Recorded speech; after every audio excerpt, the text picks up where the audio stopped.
Info penting guys, jangan di skip. Baca juga judulnya. Mengapa berita tentang Tuhan Yesus yang disalib, mati dan bangkit selalu diserongkan? Karena iblis takut dihukum selama-lamanya di neraka. Simak ya, supaya tidak gagal paham. Biar saya jelaskan. Hal-hal seperti dia tidak disalib, dia diserupakan, dia bukan Tuhan, dia diangkat hidup-hidup ke surga tanpa disalib dan tanpa mengalami kematian, selalu dituduhkan dengan sangat gencar untuk menyesatkan. Kira-kira tahu nggak kenapa begitu getol polemikus-polemikus itu menarasikan tuduhan-tuduhan itu? Ini bukan soal siapa iman yang benar, Kristen atau iman sebelah, tapi ini soal bahwa iblis bapa segala dusta itu takut dihukum di neraka selama-lamanya. Itulah sebabnya setan itu bekerja keras untuk menyerongkan berita tentang Yesus yang telah mati dan bangkit itu. Kalau begitu, apa relevansi Yesus mati dan bangkit dengan iblis dihukum di neraka selama-lamanya? Sebelum kita bahas itu, renungkan dulu satu hal ini terlebih dahulu. Apa urgensi atau apa untungnya bagi iblis menyesatkan manusia? Dengan segala cara dan kekuatan, iblis melakukan semua penyesatan itu. Jawabannya, karena kematian dan kebangkitan Tuhan Yesuslah yang membuat iblis terbukti bersalah dan diusir dari surga. Selanjutnya, orang percaya yang mengikuti teladan Yesus akan menjadi the next saksi yang membuktikan iblis bersalah dan layak dihukum selama-lamanya di neraka. Hal ini dikenal dengan istilah saksi atau corpus delicti. Waktu di kekekalan, iblis jatuh dalam dosa, yaitu dia mengingini sesuatu dalam hatinya, tetapi keinginan yang terlarang. Yesaya 14 ayat 13 sampai 14 kita baca. Engkau yang tadinya berkata dalam hatimu, aku hendak naik ke langit, aku hendak mendirikan tahtaku, mengatasi bintang-bintang Allah, aku hendak duduk di atas bukit pertemuan, jauh di sebelah utara. Ayat 14, aku hendak naik mengatasi ketinggian awan-awan, hendak menyamai yang maha tinggi. Bayangkan, keinginannya adalah untuk menyamai yang maha tinggi. Tetapi Allah Bapa tahu isi hatinya pada waktu itu. Tuhan tidak bisa segera menghukum. Tuhan tidak bisa segera menghukum setan itu, karena harus dibuktikan dulu kesalahannya atau apa dosanya. Maka dibutuhkan saksi atau corpus delicti tadi.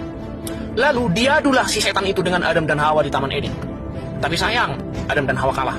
Kalau Adam menang, maka pada saat itu Adamlah yang menjadi saksi atau corpus delicti yang bisa segera langsung membuktikan iblis bersalah dan diusir dari sorga. Tetapi Adam lebih memilih makan buah terlarang itu. Jadinya dia kalah dan iblislah yang menang. Nah, singkat cerita, Yesus datang ke dunia. Mulai dari pencobaan di padang gurun sampai Yesus mati dan bangkit, ternyata Yesus memenangkan pertandingan. Jadilah Yesus sebagai saksi pertama atau corpus delicti pertama. Sesuai Wahyu 1 ayat 5, disebut Yesus saksi yang setia. Loh, saksi siapa? Ya siapa lagi kalau bukan saksi bapaknya dong. Yang membuat iblis terbukti bersalah dan tuduhan bapaknya kepada iblis terbukti benar sesuai kitab Yesaya tadi. Maka kemenangan Yesus ini menjadi tolak ukur bagi dosa si iblis. Lalu iblis bisa diusir dari sorga.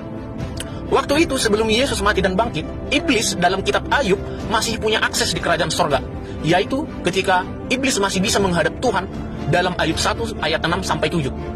Ayat 6, pada suatu hari datanglah anak-anak Allah menghadap Tuhan, dan di antara mereka datang juga iblis. Nah, di sini dia masih bisa beroleh akses masuk dalam kerajaan surga. Ayat 7, maka bertanyalah Tuhan kepada iblis, dari mana engkau?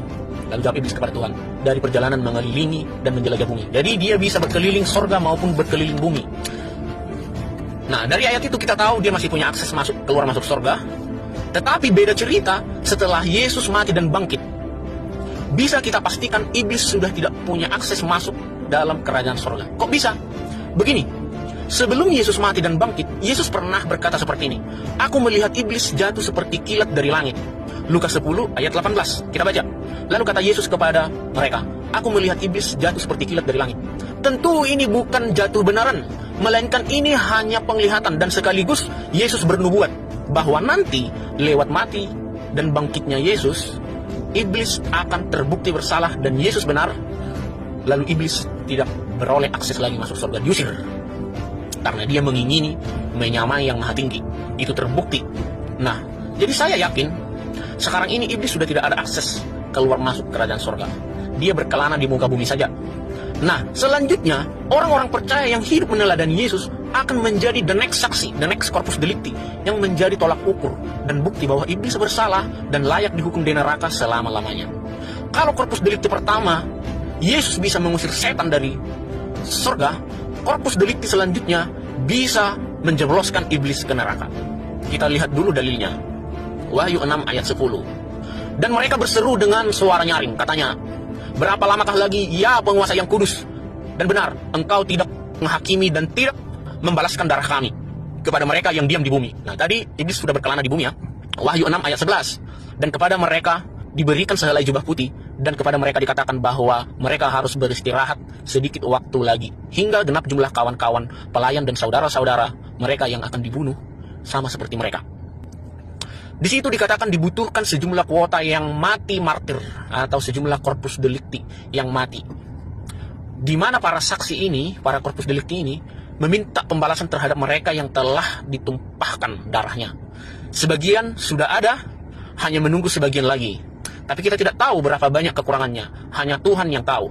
Itulah sebabnya kuasa kegelapan sangat getol, ngotot dan bekerja keras untuk menyorongkan tentang Yesus dan mati dan bangkit, dan menyorongkan iman orang percaya, karena dia sangat ketakutan dihukum selama-lamanya di neraka.